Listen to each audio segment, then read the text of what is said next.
desde el sur global.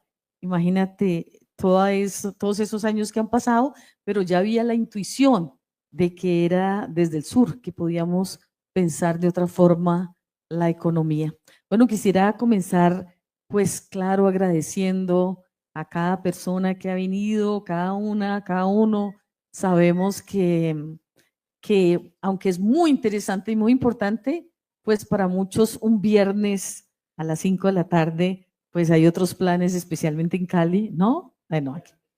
Viernes cultural, exacto. Un aplauso para este compañero. Viernes cultural.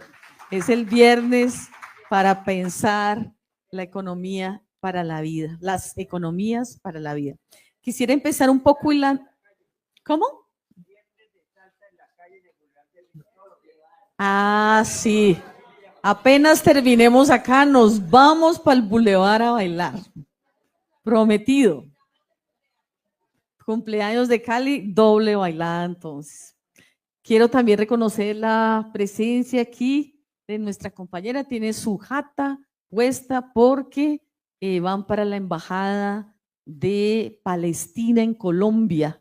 Y a propósito de eso, tuvimos, muy bienvenida, tuvimos la oportunidad de tener un evento realmente extraordinario. Voy a juntarlo aquí con lo que estamos hablando, porque 36 países vinieron a Bogotá para la primera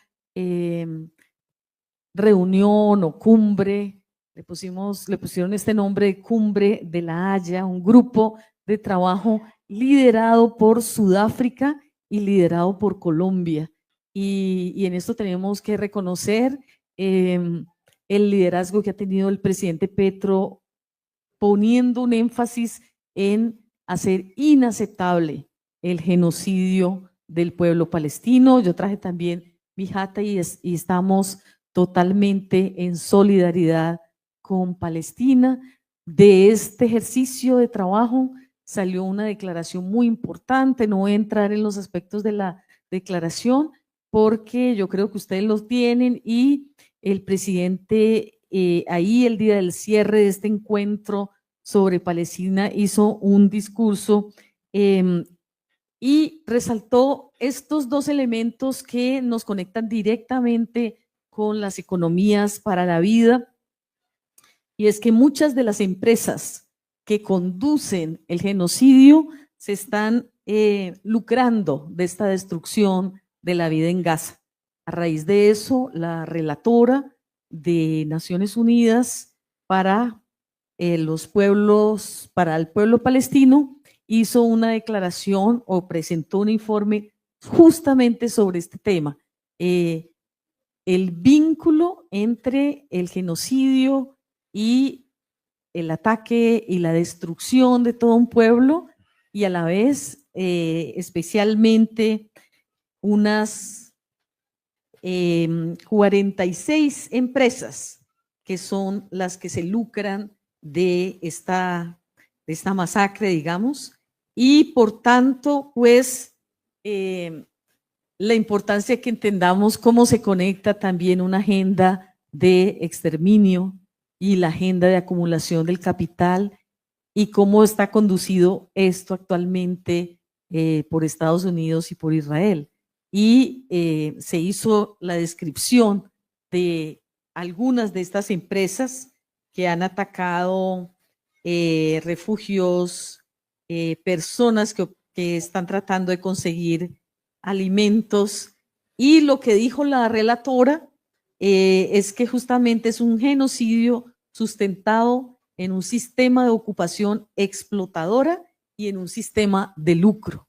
Es decir, digamos, un mundo civilizado no podría pensar que entonces hay que literalmente, como cuando el holocausto nazi, eliminar un pueblo, pero lo cierto es que van más desde que comenzaron los ataques de Israel en el 2023, van más de 60,000 muertos, y hemos escuchado todos estos relatos de que ha sido imposible contabilizar los cuerpos porque muchos de ellos están debajo de los escombros, y hay mutilados y hay miles de presos políticos y también hay desaparecidos. Es decir, si no se para esta tragedia del genocidio en Palestina, es un peligro para toda la humanidad, porque en cualquier momento, si se legitima esto, en otro lugar del mundo puede ocurrir lo mismo. Nosotros en Colombia vivimos etapas donde el capital necesitaba ciertos territorios porque había riqueza y se desplazaba a las comunidades, habían masacres, desaparecidos, la gente tenía que huir para preservar la vida y luego esos territorios eran asumidos para los proyectos de acumulación del capital y hay muchos de estos ejemplos que podemos ver, pero entonces sabemos vemos que que se están denunciando estos intereses empresariales que van a la par de la destrucción. Entonces, recomendado este documento también, donde se habla de la especulación. Ya el maestro Henry Moore habló de la especulación del capital. Aquí se recoge en el informe de la ONU y del lucro corporativo que han legitimado la presencia y las acciones y el genocidio. Hoy ya conoció una noticia que Francia se ha convertido en el primer país europeo en reconocer a Palestina como Estado soberano. Sí. Bueno, sí, gracias. Recordemos también que en Colombia, el último día de gobierno del presidente Santos, se reconoció también al Estado palestino. Y bueno, eso en medio de un país que ha estado más de 80 años seguidos en un largo conflicto armado y que sigue. Entonces, podemos decir, bueno, son pasos adelante, son pasos de mucha importancia. Y entonces se documentó, y voy a cerrar aquí esto sobre Palestina.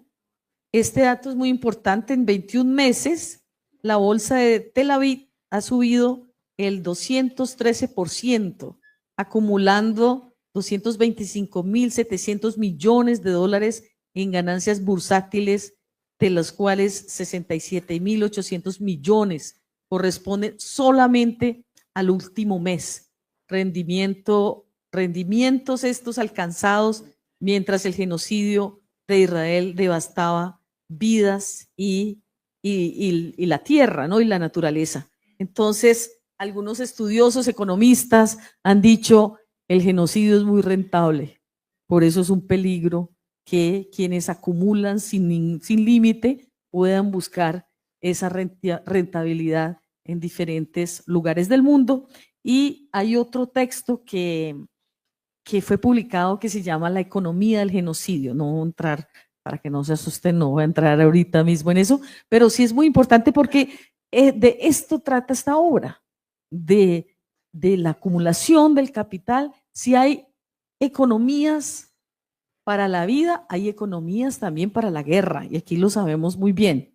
Y quisiera, digamos, usar unos minutos hablando justamente del libro, y es que este esfuerzo realmente tenemos que felicitarnos por felicitar a la ESAP, porque la ESAP fue la que el doctor Bula, cuando hablé con él, dijo, vamos a imprimir este libro, vamos a llevarlos a las bibliotecas de todo el país, vamos a compartirlo con los sectores sociales,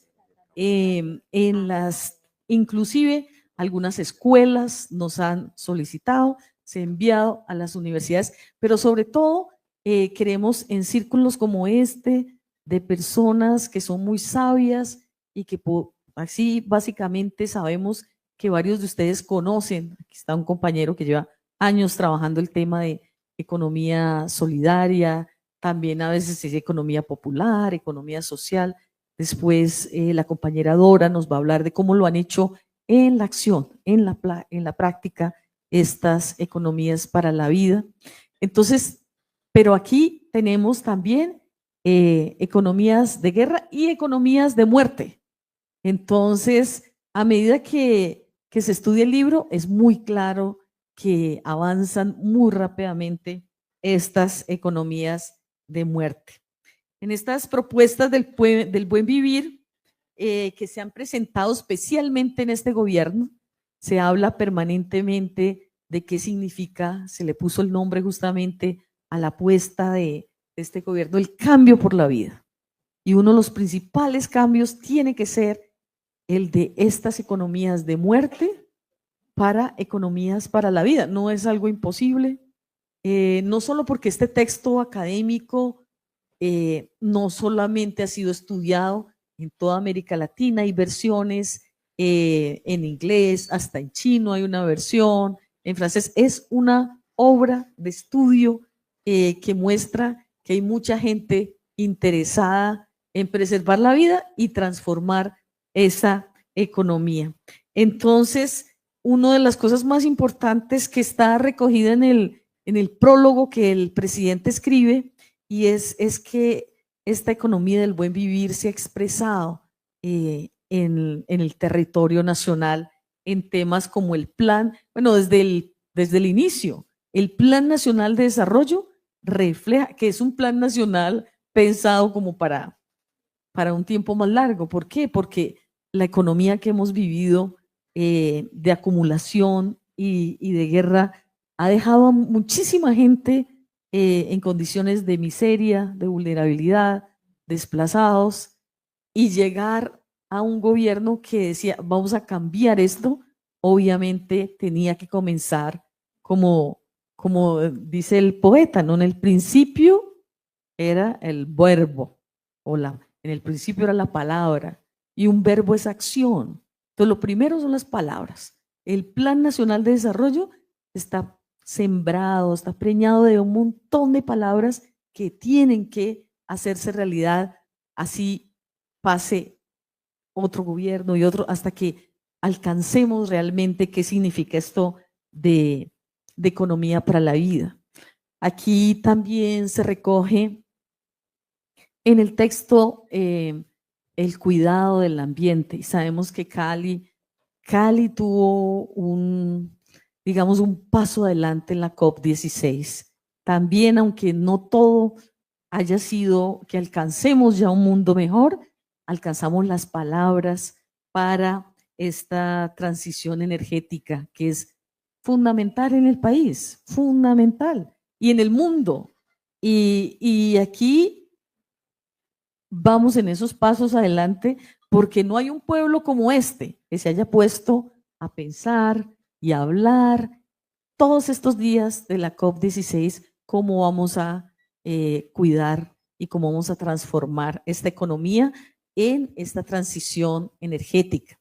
Otro de los puntos que toca el presidente en el prólogo tiene que ver con la gestión del riesgo climático. Vemos un mundo realmente en una transición hacia un abismo en términos del cambio climático, y hay regiones donde la locura de estos cambios climáticos han hecho que mueran muchas personas. Ahora, hace muy pocos días en Europa, por el calor, un calor desmedido, hizo que especialmente la población mayor, la población de la tercera edad, un grupo muriera.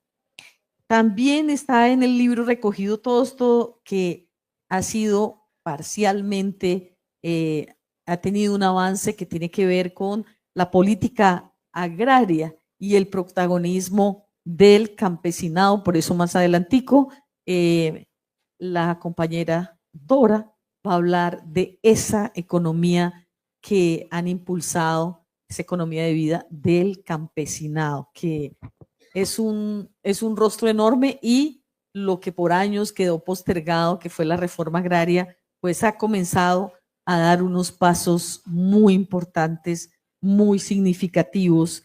Es decir, una economía persigue justamente el fin de la transformación de la vida, de la transformación de estos sistemas económicos que giran en torno al bienestar humano y al bienestar del ambiente. O sea, toda la naturaleza no solo nosotros, nosotras, la naturaleza toda pide que haya una economía para la vida porque es una economía que es también para la transformación del conjunto de la naturaleza. Todos estos principios que algunos de ellos ya fueron enumerados por el maestro Henry Mora. Tengo que decir esta cuña, él nos ofreció hacer unas 8 sesiones, pueden ser la mayoría virtuales y una presencial para que él venga otra vez y haga el cierre de estas sesiones sobre el libro. Lo habíamos hecho hace años cuando publicamos la primera edición, pero esto es un momento excelente para hacer otras sesiones y después vamos a impulsarlo para que desde todos los territorios puedan participar y sobre todo en el cierre. Tuvimos en diciembre 12 y 13 o 2 y 3 un encuentro en Bogotá con lo que llamamos los emprendedores y las emprendedoras de Economía para la Vida, que yo estaba ahí en la unidad para las víctimas y lo hicimos desde las víctimas. Y hay una gran red de esta otra economía conectada a la autonomía de los pueblos y sobre todo de los más aplastados, que ya trabajan en una red para poder, digamos, levantar lo que se llama el principio de la no exclusión. Vamos a ver que esto no es no solo de especialistas, para que los especialistas no digan que estamos discriminándolos, no solo de especialistas, pero también de actores sociales concretos que llevan adelante estas transformaciones. Luego tenemos todo el principio de la pluralidad. Una de las cosas más difíciles en un conflicto armado es que la pluralidad y la diversidad y las otras formas de entender la vida, entonces siempre serán vistas con sospecha. Y entonces estas economías para la vida requieren de un principio de que favorecemos y levantamos como fundamental para un cambio que haya esa pluralidad en las formas de propiedad y en la gestión empresarial. Se requiere esta pluralidad. Y una cosa que apenas en Colombia estamos avanzando y que tiene que ver con el control democrático, o sea, el empoderamiento.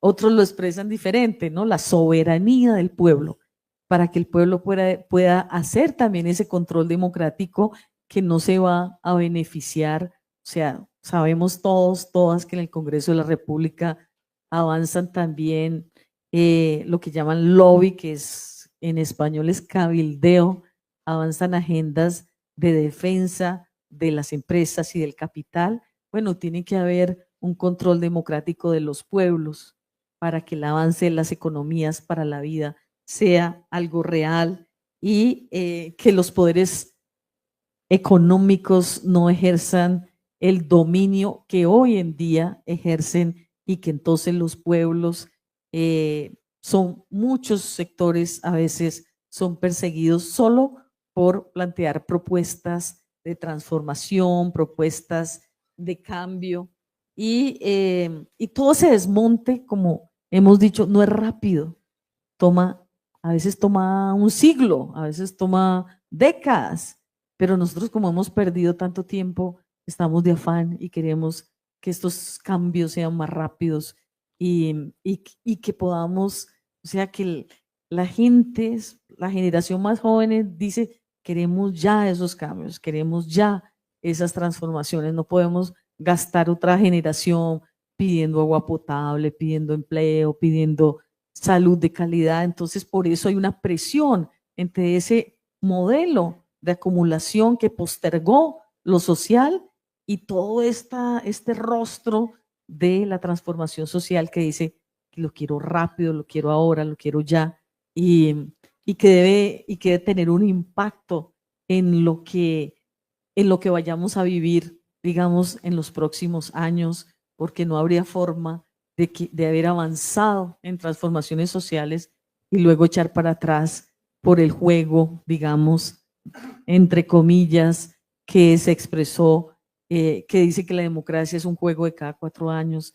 No, yo creo que este país ha cambiado y eso se va a reflejar en ese poder del control o de la expresión de la democracia, diciendo queremos estos cambios y queremos desarrollo y queremos una economía que no dependa de la destrucción del medio ambiente, sino que queremos esa economía transformadora.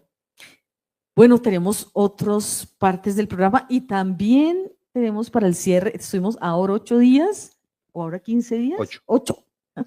Hace 8 días estuvimos en Riohacha, que es un pueblo también donde el rostro indígena es el rostro protagónico de la sociedad, pero que sufre también discriminación, empobrecimiento. Y ahí hicimos al final, al cierre, un diálogo también para hacer unas preguntas y en ese diálogo poder entregar el libro a las personas que han estado más enganchadas con las propuestas que aquí estamos haciendo, y vamos a tener lógicamente ese diálogo de saberes y aquí también yo sé que varias personas conocen del tema y no están, lógicamente no será una única reunión, sino una provocación para todos los grupos de trabajo que se puedan organizar. Y también desde las universidades. La academia tiene un rol central, porque si algo ha pasado es que en la academia ha quedado la posibilidad del pensamiento crítico. Y esta economías para la vida requieren pensamiento crítico. Si es pensamiento hegemónico, si es pensamiento de acumulación del capital, pues se atrasa el avance de las economías para la vida. Me alegra mucho que varios sean docentes porque nos conecta también con ese pensamiento crítico que está saliendo desde las universidades y que lógicamente hay que ampliarlo por todas partes. Nos dicen, estuvimos allá en La Guajira, doctor Bula, y nos decían, queremos la ESAP aquí en La Guajira y en otros lugares, ¿no? No voy a cantar aquí todos porque nos han ido diciendo queremos que eso, ¿no? Que sea pensamiento transformador para la vida. Bueno, muchas gracias para todos, para todas.